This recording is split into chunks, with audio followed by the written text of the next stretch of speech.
Pusat kembali menggelar sidang lanjutan permohonan penundaan kewajiban pembayaran utang PKPU dengan nomor pokok perkara 226 bagi PKPU bagi PN.JKT.PST/2023. Kuasa hukum termohon PKPU 1 dan PKPU 2, Advokat Damianus Hanenjang S. menegaskan tunjangan anggota dan perkara ini terkait dengan perjanjian perjanjian.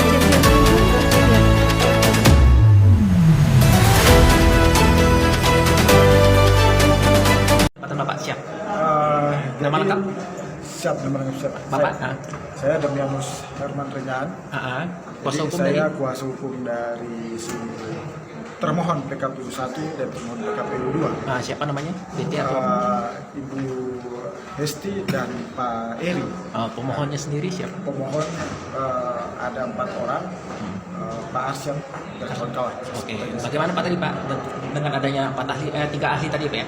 Yang dihadirkan di persidangan ya? Jadi sebenarnya sudah jelas bahwa ahli itu sudah memberikan keterangan bahwa dari segi waris Islam itu utang itu bukan sebuah kewajiban kalau dipandang dari segi waris Islam.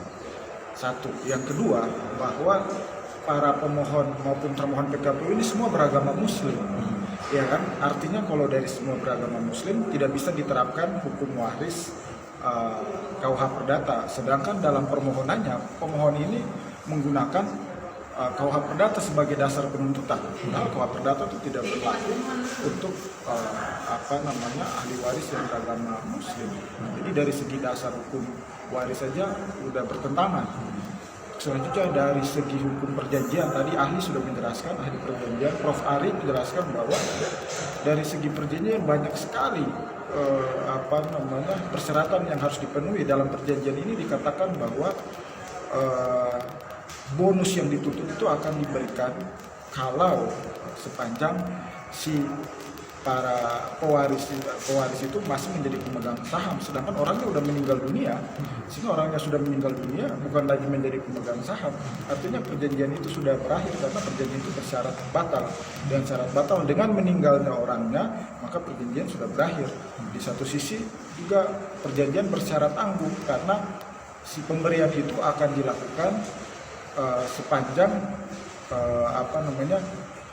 yang bersangkutan itu bisa membuktikan laporan keuangan, sedangkan laporan keuangan dilarang dilihat, dan sepanjang keuntungan perseroan itu ada. Jadi harus dilihat berapa keuntungan perseroan baru bonus itu dibagi. Sepanjang belum dibuktikan berapa keuntungan, maka tidak bisa perjanjian itu dilaksanakan.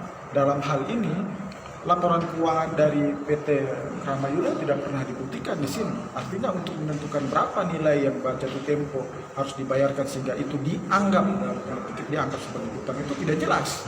Kita nggak bisa menuntut orang asal menuntut aja dengan perhitungan kita sendiri bahwa utangnya itu sejumlah berapa. Harus kan pasti, utangnya harus pasti. Nah, itulah kemudian yang dijelaskan sama ahli kepalitan tadi, bahwa yang namanya utang itu harus dapat dibuktikan secara sederhana. Sedangkan dalam perkara ini tidak sederhana. Tidak sederhananya kenapa? Karena harus dibuktikan, utang itu harus dibuktikan dalam laporan keuangan. Terus kemudian perjanjian sendiri masih perjanjian Akta 78 yang dijadikan dasar sebagai tuntutan itu masih jadi sengketa di Pengadilan Jakarta Selatan. Artinya bahwa itu juga nggak bisa dipakai sebagai dasar tuntutan. Utang itu tidak sederhana. Dan yang paling penting sekali yang ahli kepalitan menjelaskan bahwa di dalam Undang-Undang 37 tahun 2004 tentang kepalitan dan penundaan kewajiban pembayaran utang itu tidak diatur PKPU terhadap ahli waris, ya. Tidak ada pengaturan PKPU terhadap ahli waris. Kalau kepalitan terhadap ahli waris itu ada. Kenapa? Karena tujuan kepalitan adalah untuk pemberesan, hartanya diambil. Tapi tujuan dari PKPU adalah restrukturisasi. Nah, jadi proses restrukturisasi itu tidak sederhana dalam proses PKPU, apalagi kita yang ahli warisnya sendiri masih berantem. Coba Anda bayangkan saja bagaimana kalau misalnya ahli warisnya sendiri masih berantem, disuruh membuat proposal perdamaian kalau PKPU itu terjadi. Masa dua orang di satu sisi ahli waris A mengajukan proposal perdamaian versi dia, ahli waris B mengajukan proposal perdamaian versi dia, ya kan?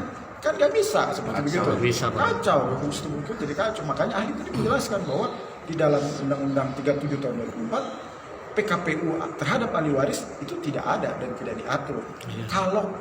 Bahkan kalaupun mau kita tafsirkan aturan kepalitan terhadap ahli waris, terhadap PKPU ahli waris, maka di situ ada batasan waktu 90 hari. Sedangkan ini ahli waris sudah meninggal dari September lalu. Kita sampaikan dalam jawaban tadi bahwa udah 312 hari meninggalnya sampai dengan permohonan PKPU diajukan. Itu pun kalau kita mau terapkan, kalau memang mau terapkan bahwa aturan kepalitan itu berlaku terhadap PKPU ahli waris, tapi ahli sudah menjelaskan tadi tidak berlaku. Jadi ya kita berharap hakim jangan memaksakan lah. Jangan dipaksakan karena itu tidak ada ketentuan yang mengatur tentang PKPU. Tidak mungkin, tidak mungkin dilaksanakan karena tadi saya bilang, walaupun dilaksanakan terhadap kita aja masih berantem, terus siapa mengajukan proposal perdamaiannya? Votingnya proposal perdamaian versi siapa nih? Ahli waris A, yang si A atau si B? Kan jadi kacau sistem hukum. Terus harus ada KL Bang ya, kredit lain. Iya, kreditur lain. Itu pun utangnya harus dibuktikan kan. Tapi dalam hal ini tadi saya katakan bahwa laporan keuangan kan tidak pernah ada. Gimana mau menghitung nilai utang dari laporan keuangan sedang laporan keuangan tidak pernah dibuktikan. Berarti tidak ada nilai utangnya Bang ya? Dari pemohon yang dituntut ke termohon berapa? Yang dituntut ke kita ada sekitar 700 miliar versi para pemohon sendiri. Oh, versinya dia. Versi mereka yang perhitungan. Bukan ahli waris ya? Bukan. Tapi kliennya pemohon. Bukan yang dari pemohon. Versi pemohon. Versi pemohon ya. Kuasa hukumnya berarti. Dari mereka. Oke, ini ahlinya dari siapa Bang? Permintaan dari Abang pihak termohon? Ini ahli yang dihadirkan oleh kita termohon PKPU 1 dan termohon PKPU 2. Ya akan lihat sendiri ya. Menurut saya tuh ya kita lihat ahli yang kita hadirkan para ahli yang kredibel ya. Betul. Profesor, ada 2 dokter. Ya kita mau maaf kalau misalnya kita berharap itu menjadi satu bahan pertimbangan bagi hakim. Para ahli hukum sudah menyatakan demikian. Oke. Hari Kamis besok kan nota kesimpulan Bang. Nota kesimpulannya kira-kira apa isinya Bang? Siap. Pertama bahwa kita akan menyimpulkan apa yang sudah kita sampaikan bahwa pertama dari segi pokok perkaranya, dari segi eksepsi kita ada eksepsi tentang kewenangan. Menurut kita ini bukan kewenangan pengadilan niaga karena utangnya masih disengketakan di pengadilan Jakarta Selatan. Jadi ya biarkan saja proses di sana berlanjut biasanya supaya ditentukan terlebih dahulu berapa nilai utangnya, apakah perjanjian itu berlaku buat kita sebagai ahli waris, barulah mengajukan proses lain. Itu satu. Dan yang kedua dari segi perkara kita menganggap bahwa tidak ada utang di sini karena ini hanya perjanjian, hanya cuma sebuah pemberian.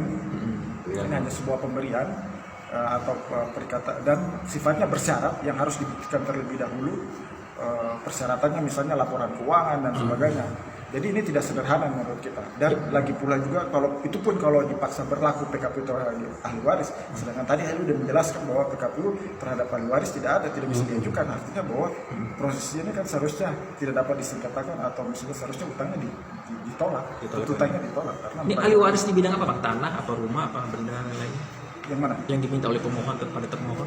Bentuk asetnya? Bentuk aset atau apa gitu? Oh bukan, yang dituntut adalah bonus bagi pemberian bonus yang dihitung dari laba bersih perseroan PT Kramayuda. Itu yang PT apa Pak? PT Kramayuda. Kramayuda. Ya. Berarti laba bersih Pak yang dipersalahkan Pak ya? Iya, jadi kan seperti yang kita bilang. Ini yang membuat perjanjian itu adalah kakek dari termohon PKPU 2. Kan saya mewakili teman PKPU 2. Kakeknya yang membuat perjanjian dengan saudaranya. Nah yang dituntut sekarang itu perjanjian yang dibuat oleh kakeknya. Anda bayang sendiri, bahkan tadi saya tanyakan kan, apakah perjanjian yang dibuat oleh generasi pertama itu bisa dinuntut pelaksanaannya sampai generasi ke-100? Kan harus ada batasannya. Betul. Ini kan generasi ketiga. Sementara kakeknya masih hidup apa sudah? Kakeknya sudah meninggal. Kalau udah meninggal kan ahli warisnya kan ada beberapa. Udah meninggal. Udah bertingkat lah. Yang September itu Bang, tahun lalu apa yang 365 hari tadi?